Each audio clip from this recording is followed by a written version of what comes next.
સમર્પણ અંજીર ફાર્મ મોટા આકડિયા પાકેલું અંજીર છે અને એની ઉપર અત્યારે નવો ફાલ ચાલુ થઈ ગયો છે. આ જે ફ્લાવરિંગ છે આ નવો ફાલ ચાલુ થઈ ગયો છે અને આ જે જૂનો ફાલ છે એ પૂરો થયો એટલે હવે જે પાલ આવશે એ બધો શિયાળાનો પૂરો થયો અને ઉનાળાનો સ્ટાર્ટ થયો. બહારથી ખેડૂત મિત્રો બધા બહારથી આવ્યા છે અંજીર જોવા. તમે બધા ક્યાંથી પધારો, તમારો પરિચય આપજો ને.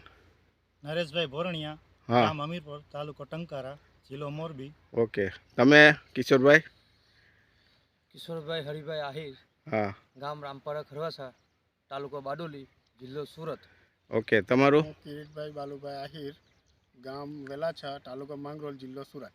ઓકે. તમે આ અંજીરની ખેતી ક્યાંથી જોઈ અને તમને શું અત્યારે અંજીર ખાધા અને અંજીરનો ટેસ્ટ કર્યો, કેવું લાગ્યું તમને? સારો લાગ્યો.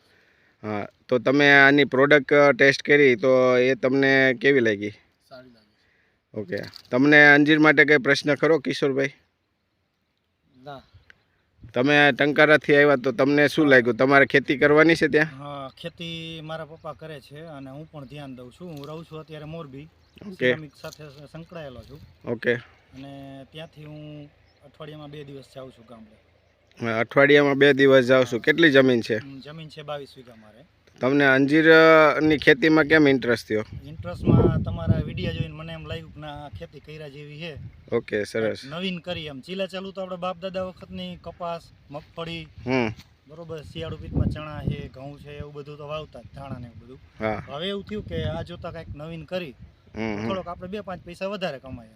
હા, અને મહેનત ઓછી થાય. મહેનત એ ઓછી થાય. હવે આમાં હું સુરત રહીને ખેતી કરું છું. તમે અઠવાડિયામાં 2 વાર જાઓ ને તો બહુ સરસ ખેતી થાય. હું અહીંયા મહિને 1.5 મહિને આટો મારું છું. સુરતથી અપડાઉન કરું છું. તમે તો મોરબીથી તમારે ટંકારા કંઈ આગું ન થાય. 40 કિલોમીટર થાય. હા, એટલે તમે ગમે ત્યારે કામ હોય તો જઈ શકો. તમારી ખેતી વ્યવસ્થિત રીતે થાય. કેટલા વીઘા જમીન છે? મારે 22 વીઘા જમીન છે. 22 વીઘા. તો તમારે કેટલો પ્લાન છે અંજીર વાવવાનો? એમાંથી મારે એક જમીન છે 5 વીઘા, 5.5 વીઘા જેવું, અને અમારે પૂરતું પાણી છે તો મને એમ થાય છે કે ના અહીંયા વાવું તો લગભગ ચોમાસા ઉનાળામાં વાંધો ન આવે. શિયાળુ ચોમાસું તો પાણી છે જ, પણ ઉનાળામાં વાંધો નહીં આવે. ઓકે. બીજી મારે એક 15 વીઘા છે, એમાં થોડુંક પાણીનો પ્રોબ્લેમ છે, તો એમાં તો મને એવું લાગે છે કે એમાં નહીં થાય. ઓકે. હવે આમાં આ ખેતી રહી ને તો અત્યારે 3 પાકની ખેતી થઈ છે. અત્યારે મેં આ 4 વર્ષમાં જે રિસર્ચ કર્યું તો એમાં 3 પાક અવેલેબલ છે અને થાય છે. આ જે વેરાયટી રહી ને હું લાવ્યો ત્યારે એક જ પાક ચાઇનામાં થતો હતો, તો અહીંનું વાતાવરણ એને 3 પાકનું સુટેબલ થાય છે અને વેરાયટી પણ 3 પાકની છે, એટલે 3 વાર ફ્લાવરિંગ આવે છે. અને આપણે જે ફ્લાવરિંગ અનુકૂળ હોય એ ફ્લાવરિંગ આપણે લેવાનું અને એ માર્કેટમાં મૂકવાનું.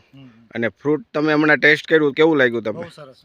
તમને હનીનો સ્વાદ આવે છે? મધ જેવું લાગે છે? કારણ કે ઘણા બધા ખેડૂતો વિડીયો જોતા હોય તો એને લાગે હવે થોડું એટલું બધું હની હોય, પણ જે લોકો લાઈવ અહીંયા જોતા હોય એને તો ખ્યાલ હોય. પ્રેક્ટિકલ તમને જે કરો છો, જુઓ છો, એ તો તમને અહીંયા ખાધા પછી ખ્યાલ આવ્યો કે નહીં? ટેસ્ટ બહુ સરસ. ઓકે. હવે આમાં છે ને આ ડ્રાય વેરાયટી છે, ડ્રાય પ્રોસેસ. આ વેરાયટી 800 વેરાયટીમાંથી ટોપ 3જા નંબર ઉપર વેરાયટી આવે છે. અને આની ગુણવત્તા, ક્વોલિટી અને આની સુગર ક્ષમતા વધારે છે, જે બધા અંજીરમાં એટલી બધી નથી હોતી.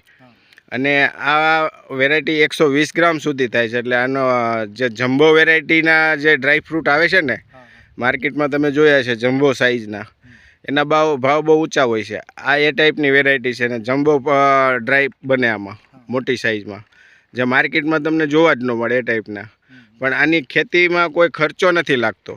ખડ પ્રાકૃતિક ખેતી છે એટલે કોઈ ખર્ચો બહુ ઓછો લાગે છે. બીજી બધી ખેતીમાં જે ખર્ચા લાગે ને એમાં બહુ ખર્ચા લાગે. આમાં તમે જુઓ ઘાસ બધું અહીંયા જ પડ્યું હોય અને ડ્રીપ છે બધું, તો એમાં અમે ઘાસ કાઢતા નથી. બહુ મોટું થાય ને તો વઢાવીએ, બાકી આમાં ને આમાં રાખીએ. આનું આ બધું હળીને ખાતર થાય. અને અમે ડીએપી, યુરિયા, કોઈ ફર્ટિલાઇઝર, કોઈ ઝેરી દવા, ખડની દવા, આવું તે કાંઈ નથી નાખતા. 100% પ્રાકૃતિક. હા. ઓકે. તમારો વિડીયો ફૂલ થઈ ગયો.